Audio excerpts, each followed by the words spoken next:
Assalamualaikum warahmatullahi wabarakatuh. Alhamdulillahirrabbilalamin. Wassalatu wassalamu ala asrafil anbiya'i wal mursalin wa ala alihi wa sahbihi ajma'in. Birahmatika ya arhamar rahimin. Pertama-tama marilah kita panjatkan puja dan puji syukur kehadirat Allah yang Maha Kuasa yang telah melimpahkan rahmat hidayah serta inayahnya kepada kita semua sehingga kita masih diberikan kesehatan, kelancaran dalam menjalani kehidupan. Tak lupa sholawat dan salam senantiasa tercurahkan kepada junjungan kita Nabiullah Muhammad SAW yang telah membawa kita dari zaman kebodohan, zaman jahiliyah menuju zaman yang penuh peradaban ini. Perkenalkan, nama saya Erna Widiawati dari Universitas Aisyah Yogyakarta, Prodi Administrasi Publik, kelas reguler tahun 2020. Di sini saya akan menjelaskan materi tentang iman. Pengertian iman menurut istilah adalah iman adalah tasdikun bil qalbi iqrarun bil lisan wa amalun bil arqan, atau meyakini sebenar-benarnya dengan hati, menegaskan dengan ucapan lisan dan mempraktekkan dengan fungsi anggota tubuh atau mengamalkan dengan perbuatan. Sedangkan menurut bahasa, iman adalah membenarkan atau tasdik. Dalam Islam terdapat 6 rukun iman yang salah satunya adalah iman kepada Allah, yaitu meyakini bahwa Allah itu adalah pencipta seluruh yang ada di bumi ini. Ada beberapa dalil tentang beriman kepada Allah. Yang pertama adalah dalil fitrah. Allah Subhanahu wa Ta'ala menciptakan manusia dalam keadaan fitrah bertuhan. Hal tersebut disebutkan dalam hadis riwayat Bukhari bahwa setiap anak dilahirkan dalam keadaan fitrah, maka bapak dan ibunya lah yang berperan mengubah anak tersebut menjadi Yahudi, Nasrani, atau Majusi. Fitrah manusia barulah potensi yang harus dipelihara dan dikembangkan. Dan apabila fitrah tersebut tertutup oleh faktor luar, manusia akan lari dan menentangnya. Dan saat manusia mengalami kejadian yang luar biasa, fitrah tersebut kembali muncul seperti firman Allah dalam Quran surat Yunus ayat 12 yang artinya, dan apabila manusia ditimpa bahaya, dia berdoa kepada kami dalam keadaan berbaring, duduk atau berdiri. Tetapi setelah kami hilangkan bahaya itu daripadanya, dia kembali melalui jalannya yang sesat. Seolah-olah dia tidak pernah berdoa kepada kami untuk menghilangkan bahaya yang telah menimpanya. Begitulah orang-orang yang melampaui batas itu memandang baik apa yang selalu mereka kerjakan. Yang kedua adalah dalil akal. Menggunakan akal pikiran manusia bisa membuktikan adanya Tuhan, yaitu Allah Subhanahu wa Ta'ala. Disebutkan dalam Quran surat Al-Mu'min ayat 67 yang artinya sebagai berikut. Dialah yang menciptakan kamu dari tanah, kemudian dari setetes mani, sesudah itu dari segumpal darah, kemudian dia dilahirkannya kamu sebagai seorang anak, kemudian kamu dibiarkan hidup supaya kamu sampai kepada masa dewasa. Kemudian dibiarkan kamu hidup lagi sampai tua di antara kamu dan diwafatkan sebelum itu. Kami berbuat demikian supaya kamu sampai kepada ajal yang ditentukan dan supaya kamu memahaminya. Dalam ayat tersebut, untuk membuktikan adanya Tuhan ada beberapa teori, antara lain, yang pertama adalah konun al-ilah. Ilah artinya sebab. Karena segala sesuatu yang ada di bumi ini pasti ada sebabnya. Yang kedua, konun al-wujub. Wujub artinya wajib. Dan ketiga, konun al-hudud, yang artinya hudud itu baru. Yang terakhir yaitu konun an-nizam. Nizam artinya teratur atau aturan.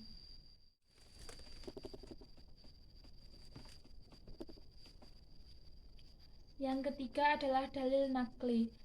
Al-Quran dan Sunnah untuk membimbing manusia mengenal Tuhan yang sebenarnya dengan segala asma dan sifatnya.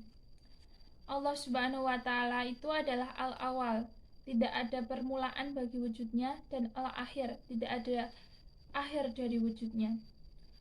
Tauhidullah Subhanahu wa Ta'ala, Esensi iman kepada Allah Subhanahu wa taala adalah tauhid, yaitu mengisahkannya baik dalam zat, asma wa sifat maupun dalam af'al atau perbuatannya.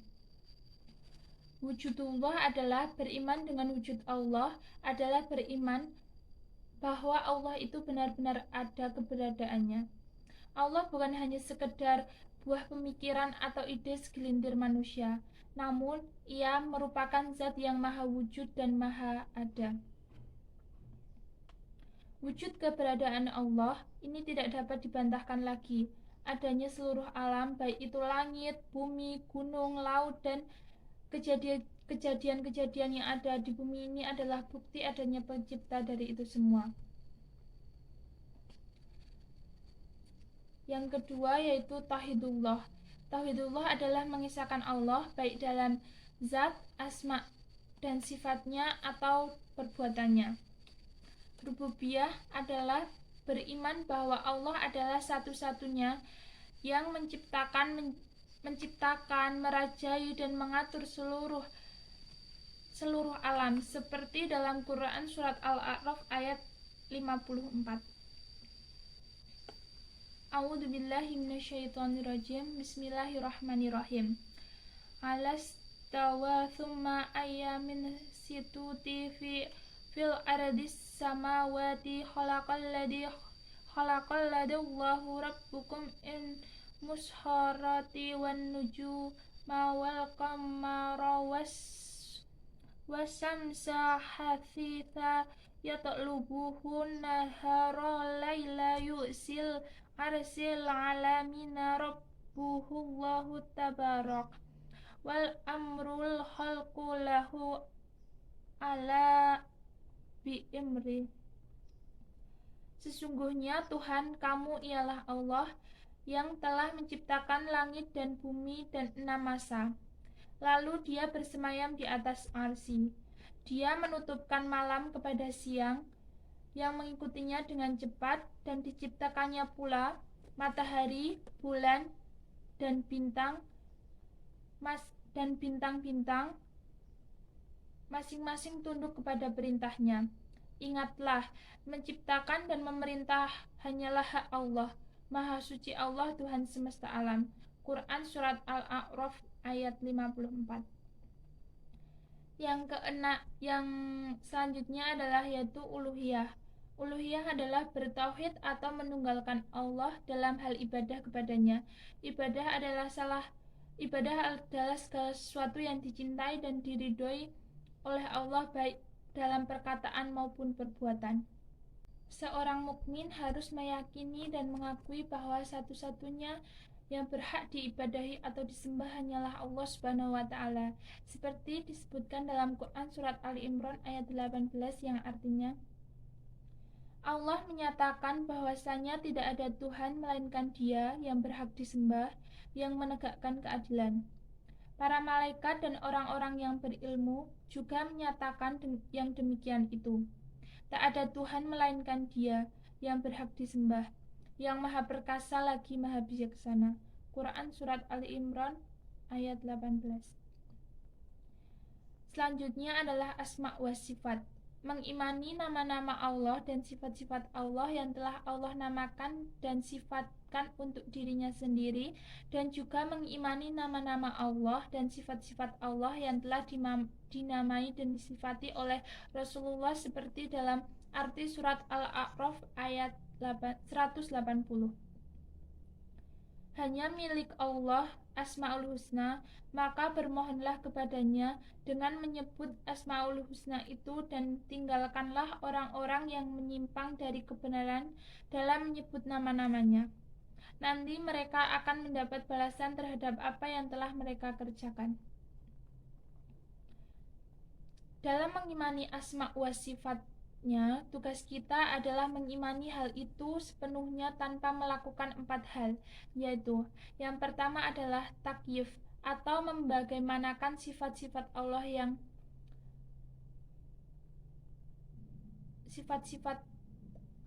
yang dimiliki.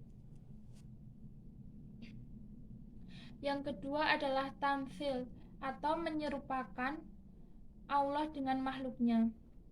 Selanjutnya adalah tahrif, merubah-rubah atau malingkan nama-nama dan sifat Allah yang telah disifati oleh Allah dan Rasul-Nya. Yang terakhir adalah ta'til atau mengosongkan, menelantarkan nas-nas yang membicarakan sifat-sifat Allah yang telah ditetapkan oleh Allah dan Rasul-Nya. Pengaruh beriman kepada Allah dalam kehidupan sehari-hari tentunya banyak sekali. Salah satunya adalah iman kepada Allah mendorong seseorang untuk bertakwa kepadanya dengan jalan melaksanakan segala perintah dan menjauhi segala larangannya. Selanjutnya menimbulkan kekuatan batin, ketabahan, keberanian, harga diri pada seseorang, mendatangkan rasa tentram, damai, aman dalam hati seseorang, menghiasi diri seseorang yang beriman dengan budi pekerti yang baik, menampakkan kemuliaan atau izah dan kekebalan atau manaah. Sekian dari saya. Apabila ada kesalahan kata maupun perbuatan, saya mohon maaf yang sebesar-besarnya.